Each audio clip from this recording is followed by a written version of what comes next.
Hello dear students. हम आपको interpolation पढ़ा रहे थे और इंटरपोलेशन फॉर इक्वल इंटरवल आप पढ़ चुके हैं। और इंटरपोलेशन फॉर इक्वल इंटरवल के लिए आपने दो मेथड्स पढ़े हैं, Newton Gregory forward interpolation formula और सेकंड था Newton Gregory backward difference interpolation formula. आज हम स्टूडेंट्स आपको इंटरपोलेशन तो पढ़ाएंगे, लेकिन फॉर अनइक्वल इंटरवल, अर्थात स्वतंत्र चर x के मान जो हैं वो समान अंतराल के नहीं हो तो फिर इंटरपोलेशन कैसे ज्ञात करेंगे। तो इस चैप्टर में आप इंटरपोलेशन ज्ञात करने की दो विधियां पढ़ेंगे अनइक्वल इंटरवल के लिए। एक मेथड है लैग्रांजेस इंटरपोलेशन फॉर्मूला और दूसरा है डिवाइडेड डिफरेंस फॉर्मूला। तो दो मेथड पढ़ेंगे आप, जिसमें से एक मेथड में जो है आज करा रहा हूं इंटरपोलेशन फॉर अनइक्वल इंटरवल के लिए लैग्रांजेस इंटरपोलेशन फॉर्मूला आज हम पढ़ रहे हैं। लैग्रांजेस इंटरपोलेशन फॉर्मूला ऐसा फॉर्मूला है जिसको आप दोनों के लिए यूज कर सकते हो, फॉर इक्वल इंटरवल और फॉर अनइक्वल इंटरवल। यही एक ऐसा फॉर्मूला है जिसको आप दोनों के लिए, समान अंतराल के लिए और असमान अंतराल के लिए प्रयोग में ले सकते हैं। ठीक है, तो देखते हैं स्टूडेंट्स लैग्रांजेस इंटरपोलेशन फॉर्मूला क्या होता है। यदि y बराबर एफ एक्स का कोई फंक्शन है, ये जो है x का कोई फंक्शन है और ये जो स्वतंत्र चर है x हमारा क्या कहलाता है, इंडिपेंडेंट वेरिएबल कहलाता है। स्वतंत्र चर x के n+1 मान, कितनी वैल्यूज हैं, n+1 वैल्यूज जो हैं वो हमें पता है x0, x1, x2, x3 up to xn। यह आवश्यक नहीं है कि ये मान समदूरस्थ हों, ये इक्वल इंटरवल के लिए भी हो सकते हैं और अनइक्वल इंटरवल के भी हो सकते हैं। इन मानों के संगत f(x) के मान क्रमशः क्या होंगे, f(x0), x0 के संगत f(x) का मान f(x1), f(x2) up to f(xn), ये मान होंगे। तो लैग्रांजेस इंटरपोलेशन फॉर्मूला क्या है, वो फॉर्मूला हम इसका बना सकते हैं। कैसे बनाते हैं देखिए। तो x की n+1 वैल्यूज हमें पता है, x0, x1, x2 up to xn। ये जरूरी नहीं है कि ये मान आपके समदूरस्थ हो या नहीं हो, तो दोनों में ये फॉर्मूला यूज कर सकते हैं। फॉर इक्वल इंटरवल के लिए भी ये समान अंतराल के भी हो सकते हैं और ये मान असमान अंतराल के भी हो सकते हैं और इनके संगत f(x) के मान पता हो। तो लैग्रांजेस इंटरपोलेशन फॉर्मूला क्या है, f(x) इक्वल्स टू, तो f(x) इक्वल्स टू क्या है, सबसे पहले हम क्या करेंगे, ये जो x की प्रथम वैल्यू है इसके आधार पर मैं मान निकाल रहा हूं। x0 को जैसे छोड़ दें तो ऊपर कौन कौन से फैक्टर आएंगे, x minus x1, x minus x2, x minus x3 up to x minus xn।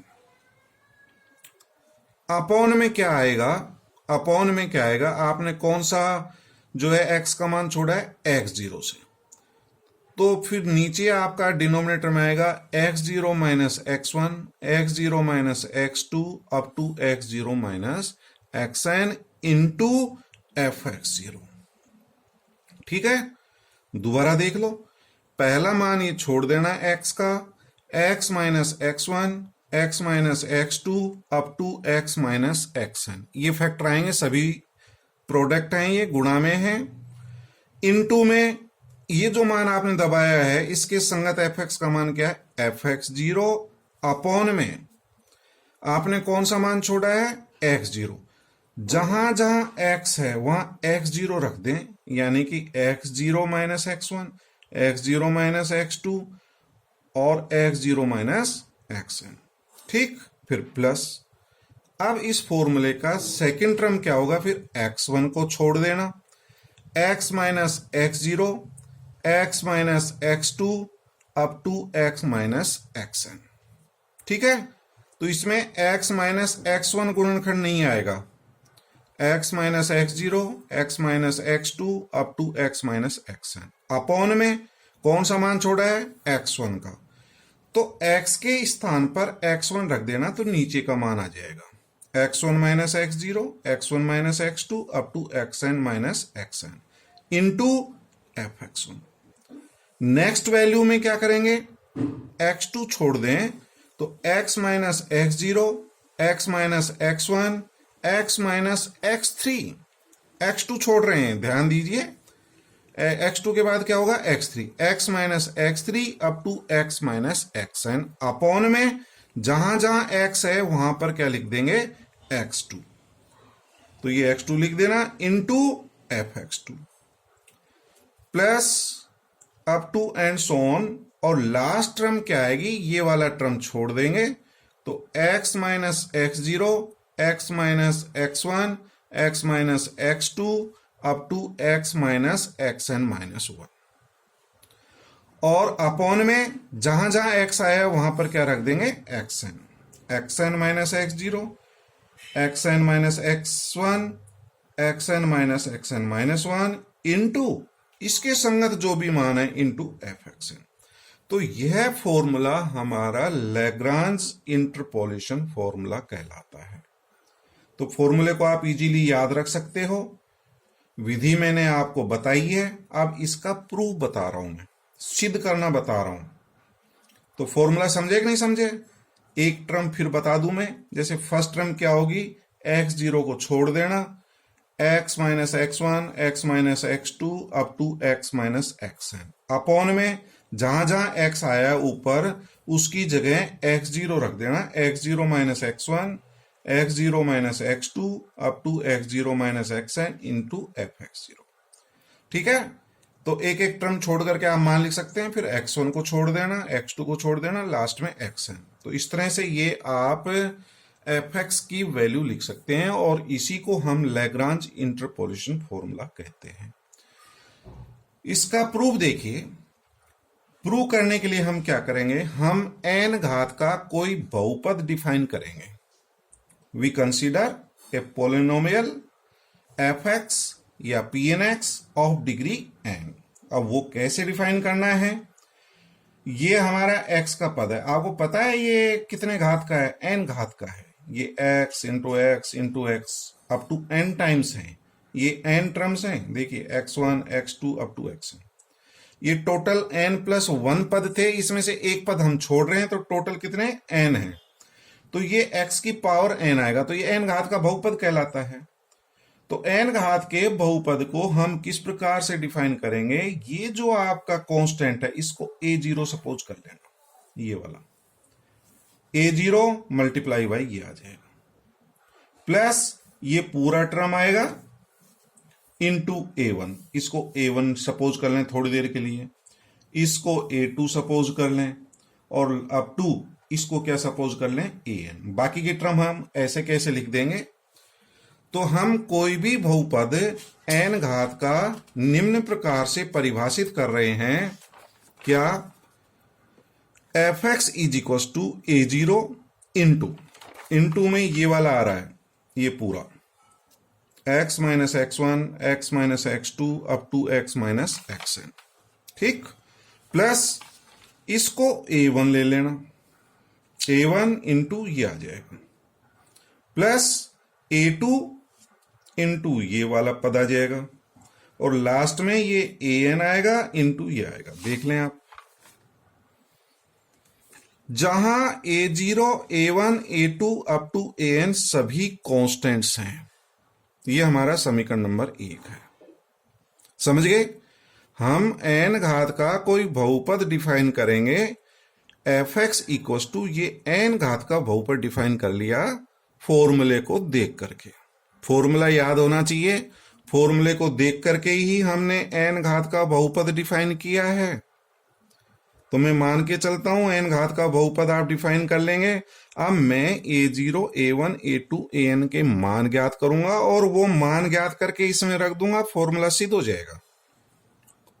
तो अब a0, a1, a2 के मान कैसे ज्ञात करेंगे? इस समीकरण 1 में x बराबर x0 रख दें तो हमारा a0 का मान आ जाएगा, क्योंकि जब x बराबर x0 रखेंगे तो ये 0 हो जाएगा।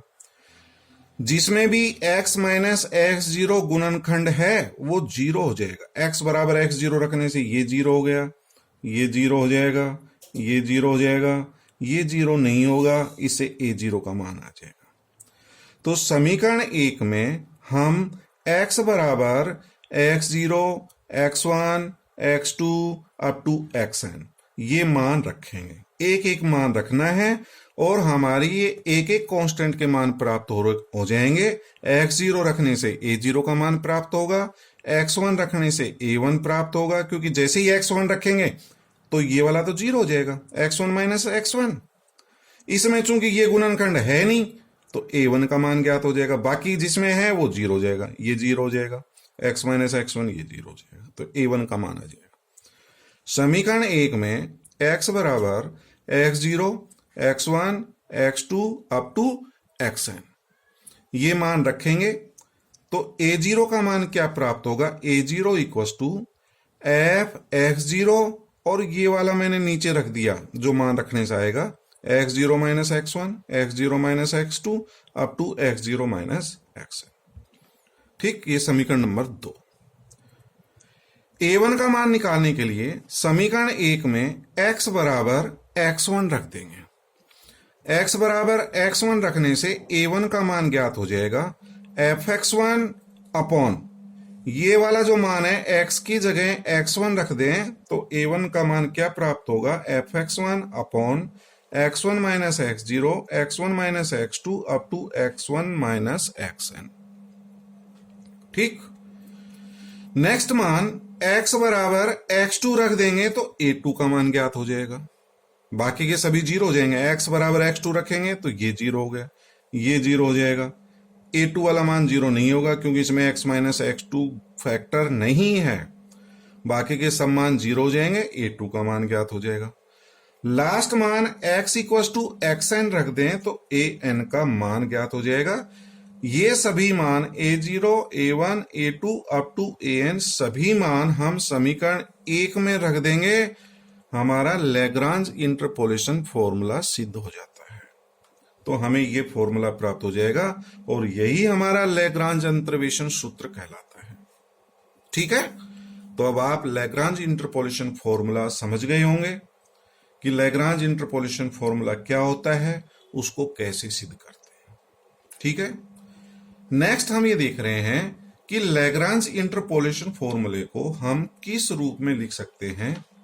लास्ट जो पार्ट है इसका ये तो प्रूव हो गया, आपको सिद्ध करना है prove that Lagrange's interpolation formula can be put in the form of fx equals to या pnx equals to summation I equals to 0 to n phi x into f xi upon x minus xi into phi dash xi। phi x क्या चीज है? Where phi x equals to product, ये जो symbol है ये हमारा product का कहलाता है। जैसे ये वाला समेशन है, इसको क्या बोलते हैं? समेशन। तो ये कहलाता है product. I varies from 0 to n x minus xi। ये जो phi x है ये किसके इक्वल है? Product I varies from 0 to n x minus xi। यानी कि जब हम इसको खोलते हैं, ये प्रोडक्ट आपने सिंबल पढ़ा नहीं होगा, तो इसका मतलब क्या है? जैसे समेशन में प्लस का साइन आता चलता है, प्रोडक्ट में गुणा का चिन्ह आएगा, तो phi x इक्वल टू क्या है? I का मान 0 रखें तो x माइनस x0, फिर इनटू गुणा, समेशन होता तो प्लस लगाते हैं, तो ये है प्रोडक्ट का मल्टीप्लिकेशन का, इनटू आ जाएगा। नेक्स्ट I इक्वल टू 1 रखेंगे तो x माइनस x1, नेक्स्ट मान रखेंगे x minus x2 up to x minus xn। ठीक है, बीच का कोई हमने जनरल मान ले लिया, आई मान ले लिया, तो वो आ जाएगा x माइनस एक्स आई। आई के बाद क्या मान होगा, i प्लस 1, i प्लस 2, और i से पहले क्या होगा, i माइनस 1। तो i का मान हमने क्या रखा इसमें, i का मान 0 रखा, 1 रखा, 2 रखा, i माइनस 1 रखा, i plus 1 up to n। ये मान रख दें तो हमारा ये 5x का मान आ जाएगा। तो समझ गए होंगे स्टूडेंट, ये वाला सिंबल किसका है, मल्टीप्लिकेशन का है, इनटू का है, प्रोडक्ट का है, और ये वाला सिंबल किसका है, समेशन का। तो प्रोडक्ट में इनटू में आ जाएंगे ये फैक्टर। ठीक, अब लैग्रांजेस इंटरपोलेशन फॉर्मूला क्या है वो आपको पता है, तो ये सिद्ध करना है कि जो आपने लैग्रांजेस इंटरपोलेशन फॉर्मूला पढ़ा है उसको हम इस रूप में व्यक्त कर सकते हैं। ये वाला रूप है f x equal to summation i equal to 0 to n 5x f x i upon x minus x i into 5 dash x i. 5 dash 5 का डिफ्रेंशिएशन है, dash denote differentiation with respect to x, फिर उसकी value x आई पर निकाली गई है। ठीक है, तो लैग्रांजेस इंटरपोलेशन फॉर्मूला आपने पढ़ा है, ये वाला फॉर्मूला हमने अभी बताया था। लैग्रांजेस इंटरपोलेशन फॉर्मूला अभी आपने बनाया था, एफ एक्स इक्वल टू ये होता है। ठीक है, आपने सब टर्म निकाली, पहले x0 से निकाला, फिर x1 छोड़ करके निकाला, फिर x2 छोड़ करके निकाला।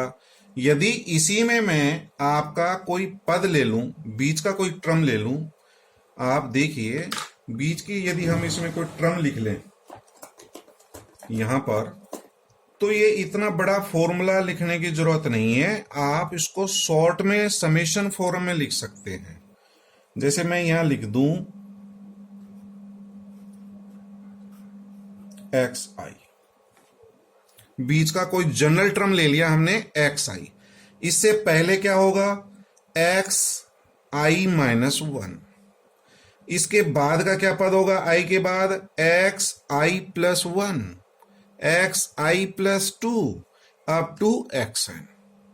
ठीक है स्टूडेंट्स, तो बीच की कोई टर्म हमने एक्स आई सपोज कर ली, और फिर लैग्रांजेस इंटरपोलेशन फॉर्मूला आपको बनाना आता है, तो इसको संक्षेप में मैं क्या लिख सकता हूं, समेशन फॉर्म में क्या लिख सकता हूं, मैं एक ये वाली टर्म को छोड़ दूं तो आप फॉर्मूला बना सकते हैं x minus x 0, x minus x 1, x minus इससे जो पहले आएगी x minus x i minus 1, x minus x i plus 1 up to x minus x n, upon x के स्थान पर मैं एक्स आई रख दूंगा इनटू इसके कोरस्पोंडिंग मान एफ एक्स आई।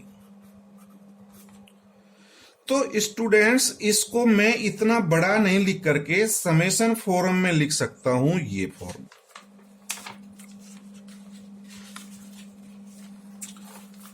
तो Lagrange's interpolation formula can be written as F X equals to या P N X polynomial of degree n equals to summation i equals to 0 to n। i का मान 0 से n तक ले लिया, n plus 1 मान है, 0 से स्टार्ट है, 0 1 2 अप टू n। ठीक है, और जनरल टर्म लिख दिया मैंने एक्स आई को देख करके, x minus x 0 into x minus x 1 up to x minus x i minus 1, x minus x i plus 1 up to x minus x N.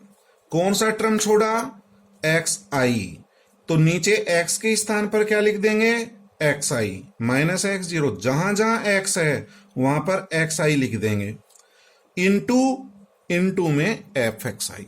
तो इसको संक्षेप में लिख दिया, पूरा लिखने के बजाय हमने समेशन फॉर्म में लिख दिया है इसको, क्योंकि ये जो आपका फॉर्म है ये समेशन फॉर्म में है।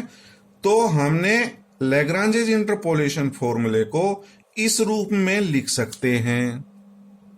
ठीक। अब क्या करेंगे, इसमें एक पद मिसिंग है। कौन सा? ये वाला पद हमने छोड़ दिया था, x माइनस एक्स आई, ये वाली टर्म छोड़ दी थी। आपको जो सिद्ध करना है, इसमें देखिए नीचे x माइनस एक्स आई आ रहा है कि नहीं आ रहा है?